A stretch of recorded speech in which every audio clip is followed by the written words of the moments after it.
आजकल हर कोई टी20 फॉर्मेट का दीवाना है और खिलाड़ी भी टी20 फॉर्मेट को ज़्यादा प्रेफरेंस देते हैं क्योंकि जितना ग्लैमर इस फॉर्मेट में है वो ओडीआई और टेस्ट में नहीं है। इस फॉर्मेट में कोई खिलाड़ी रातों रात सुपरस्टार बन जाता है और ओडीआई टेस्ट में सुपरस्टार बनने के लिए काफ़ी मेहनत भी लगती है और समय भी लगता है। पैसों की बात करें तो जितना पैसा टी20 फॉर्मेट में मिलता है शायद उतना पैसा ओडीआई और टेस्ट में नहीं मिलता हो, क्योंकि दुनिया के अंदर जितनी भी बड़ी बड़ी लीग्स खेली जाती हैं वो ऑलमोस्ट टी20 फॉर्मेट में ही खेली जाती हैं। हर खिलाड़ी आज यही सोचता है कि वो अग्रेसिव क्रिकेट खेले ताकि टी20 में उसका नाम आ सके और बड़ी बड़ी लीग्स उनको खरीद सके। इन लीग से हटकर, इस फॉर्मेट से हटकर अगर कोई खिलाड़ी सिर्फ टेस्ट को अपनी प्रेफरेंस देता है तो आप समझ लीजिए कि वो क्रिकेट का बहुत बड़ा प्रेमी है। और आज की इस वीडियो में ऐसे ही एक क्रिकेट प्रेमी जिन्होंने रिसेंटली क्रिकेट को अलविदा कह दिया है उनकी हम बात करने वाले हैं, जिनका नाम है चेतेश्वर पुजारा। चेतेश्वर पुजारा एक ऐसा खिलाड़ी, जब वो आए थे तब राहुल द्रविड़ क्रिकेट को संन्यास देने वाले थे और कहा यह जा रहा था क्या चेतेश्वर पुजारा राहुल द्रविड़ की जगह ले पाएंगे। हर खिलाड़ी के लिए चैलेंज होता है कि बड़े खिलाड़ी के शूज को क्या वो फिल कर पाएगा, लेकिन पुजारा ने राहुल द्रविड़ के शूज को बखूबी फिल किया। राहुल द्रविड़ को जो टैग दिया जाता था द वॉल का, उस टैग को पुजारा ने बखूबी जस्टिफाई किया और पुजारा को भी इसी नाम से जाना जाने लगा, द वॉल 2.0। तो चलिए चेतेश्वर पुजारा की टेस्ट क्रिकेट में 3 बेहतरीन पारियों की आज की इस वीडियो में हम बात करने वाले हैं और जानेंगे कि पुजारा का इंडियन टेस्ट फॉर्मेट के अंदर क्या इन्वॉल्वमेंट रही और उन्होंने क्या योगदान दिया। पुजारा ने अपने टेस्ट क्रिकेट का डेब्यू किया था साल 2010 में ऑस्ट्रेलिया के अगेंस्ट। अपनी पहली इनिंग में पुजारा सिर्फ 3 बॉल खेल पाए थे और आउट हो गए थे, लेकिन दूसरी इनिंग में पुजारा ने बताया कि मैं यहाँ पर सिर्फ 1-2 मैच खेलने के लिए नहीं आया हूँ, मैं लंबे समय के लिए टीम इंडिया को रिप्रेजेंट करूंगा। उन्होंने 89 बॉल्स में 72 स्कोर बनाए। टीम इंडिया इस मैच में 207 स्कोर चेस कर रही थी। चेतेश्वर पुजारा को दूसरी इनिंग में राहुल द्रविड़ से पहले नंबर 3 पर भेजा जाता है और उन्होंने अपने पेशेंस, अपने फोकस से टीम इंडिया को ये मैच जीतने में काफ़ी मदद की और टीम इंडिया इजीली ये मैच जीत भी गया।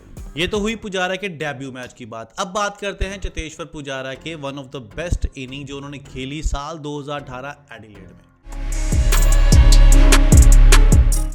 इंडिया ऑस्ट्रेलिया के बीच बीजीटी सीरीज का ये पहला मैच था और पहले मैच में टीम इंडिया की बल्लेबाजी करते हुए शुरुआत इतनी अच्छी नहीं रहती है। 4 विकेट टीम इंडिया के 41 पर आउट हो जाते हैं।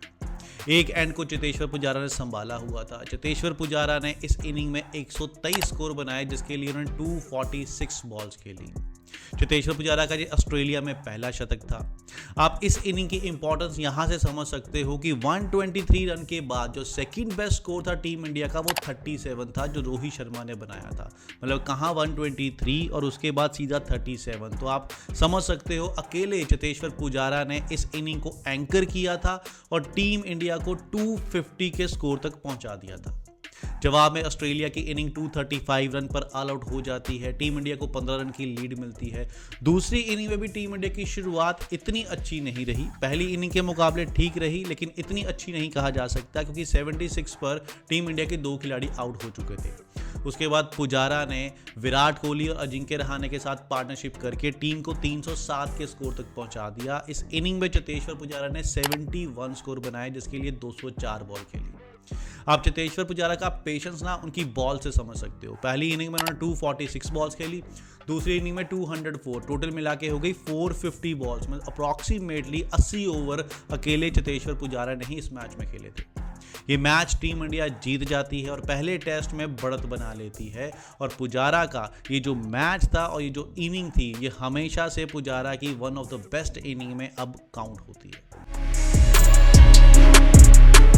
चेतेश्वर पुजारा की अगली बेस्ट नॉक ऑस्ट्रेलिया में ही आती है साल 2021 ब्रिस्बेन के टेस्ट को ही द गाबा टेस्ट कहा जाता है। जी हाँ, यहाँ पर ही इंडिया ने ऑस्ट्रेलिया का गाबा का घमंड तोड़ा था।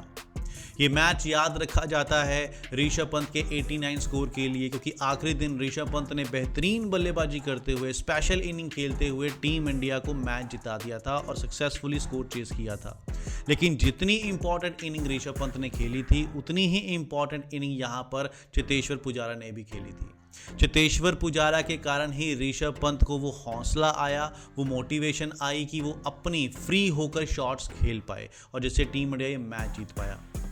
चेतेश्वर पुजारा ने इस मैच की दूसरी इनिंग में स्कोर 56 बनाए, लेकिन उस 56 के लिए उन्होंने 211 बॉल्स खेली। इस मैच में अगर आप देखेंगे ना तो 11 से ज़्यादा बॉल्स चेतेश्वर पुजारा के शरीर पर हिट हुई हैं।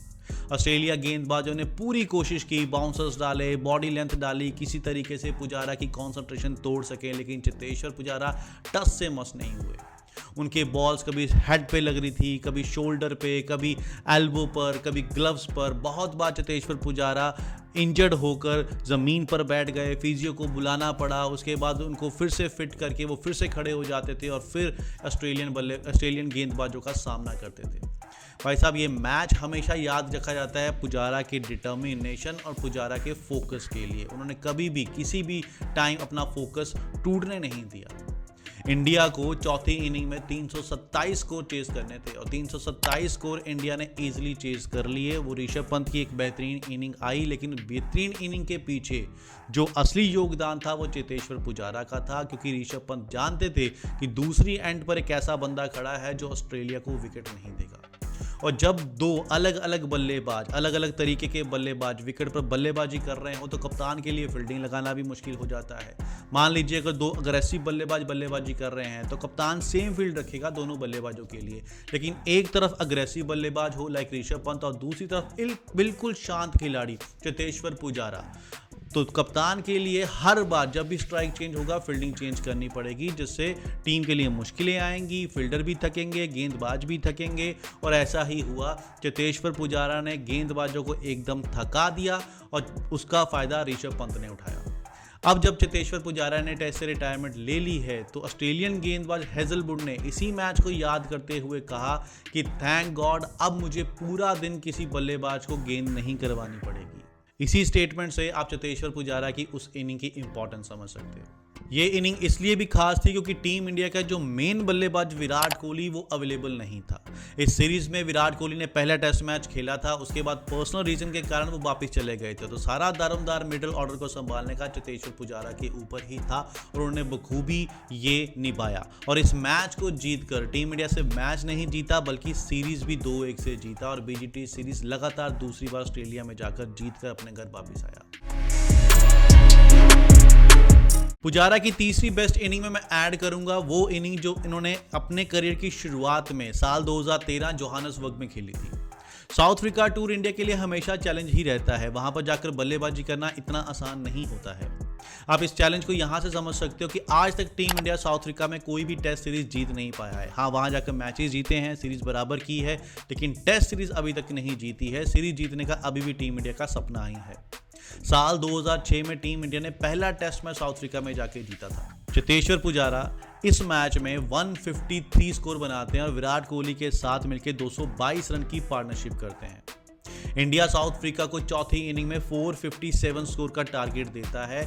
हालांकि ये मैच का रिजल्ट नहीं आ पाया, ये मैच ड्रॉ रहा, लेकिन ये मैच बहुत इंटरेस्टिंग था क्योंकि जब ये मैच ड्रॉ हुआ साउथ अफ्रीका को जीतने के लिए सिर्फ 7 रन ही बचे थे और टीम इंडिया को जीतने के लिए 3 विकेट। तो इस इनिंग को भी मैं पुजारा की one of the best inning मानता हूं क्योंकि ये इनिंग साउथ अफ्रीका की टफ कंडीशन और टफ बॉलर के अगेंस्ट आई थी। पुजारा ने अपना आखिरी टेस्ट मैच जून 2023 में खेला था और ये मैच वर्ल्ड टेस्ट चैंपियनशिप का फाइनल मैच था और ये मैच ऑस्ट्रेलिया के अगेंस्ट खेला गया था जो टीम इंडिया हार गई थी। उसके बाद पुजारा को टीम इंडिया से ड्रॉप कर दिया गया और दोबारा पुजारा को कभी भी वापसी करने का मौका नहीं मिला।